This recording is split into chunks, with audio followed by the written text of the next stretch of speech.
The Bronx winter wasn't just cold, it was a test. Wet, heavy air cut through every layer, but we played anyway. No fancy gear, just a coat, a hat, and maybe some soggy mittens. The cold was just another opponent making us tougher, faster. My first football helmet came from Frank's Sporting Goods on Tremont Avenue, a cramped shop filled with battered gear and the smell of old leather. Frank, the owner, knew every story behind every scuffed helmet and floppy glove. My dad and I picked out a helmet that was a little too big, but it felt like armor. Getting that helmet meant I was ready for the big games on frozen dirt patches. Al would nod as if passing down a relic, and I'd carry my prize home like a crown jewel. That helmet was more than protection. It was a symbol, a ticket to the world of Bronx street sports. In the 70s, you didn't just get things, you earned them, gave them a second life. That night, I slept with the helmet by my bed, dreaming of victories and muddy defeats. It was my rite of passage. Every kid was a hero, playing for the championship of the block under a cold gray sky. Organizing a football game was a mission. No phones, just knocking on doors and yelling up at windows. "Yo, Vinny, football, park, now!" And the troops would assemble. Teams were tribes, my building versus the next block. I was quarterback, not for my arm, but because I owned the only real football. Plays were drawn in the dirt, but chaos always took over at the snap. Our field was wherever we could claim. Frozen grass, cracked pavement, trees for goalposts. We were our own refs, coaches, and crowd. Arguments over calls could last longer than the plays themselves. We learned to negotiate, to lose, to get back up. These games were our universe, teaching us loyalty, teamwork, and resilience. Teammates were brothers, rivals, legends. We didn't realize it, but we were learning life. Every scraped knee was a lesson in friendship and competition. Not every day was for football. Sometimes the ice or a missing player changed the game. A good snow meant sledding down the steepest street the city forgot to salt. We used anything that slid. Rusty sleds, metal saucers, even cardboard boxes. When the snow melted, it was stickball season. Broom handles, Spalding, manhole covers for bases. A ball on the roof was a home run. A ball off a windshield meant run before the owner yelled. Scully was our quiet game. Flicking wax-filled bottle caps across chalkboards on the sidewalk. Finding the perfect cap was a quest. Kick the can took over at dusk, echoing metallic clangs through alleys and doorways. We turned sidewalks into game boards, using imagination and whatever we could find. No fancy toys.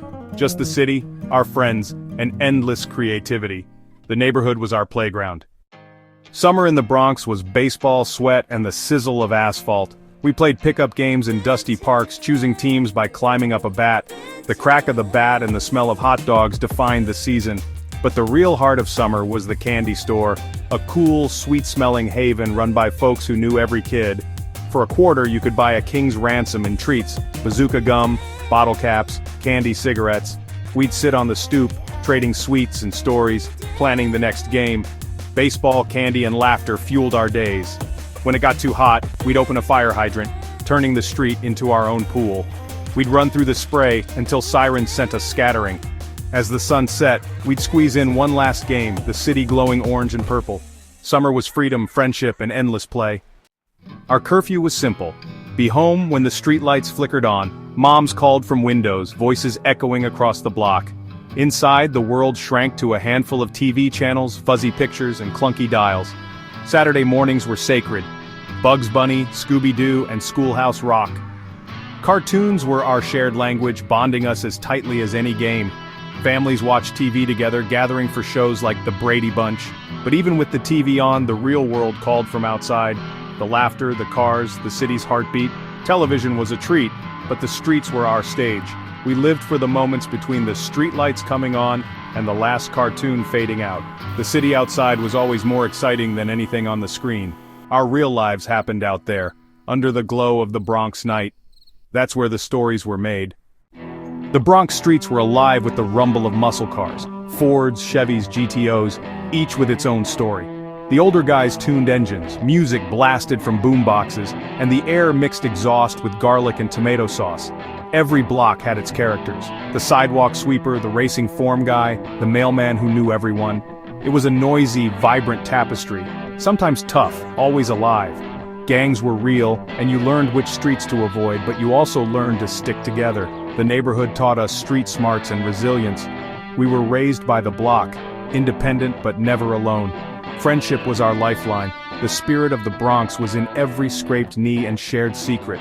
We belonged to the city, and it belonged to us. Looking back, those days shaped us. Loud, tough, unforgettable. The memories are as vivid as a comic from a piece of bazooka gum. That was the Bronx wild, wonderful, and ours.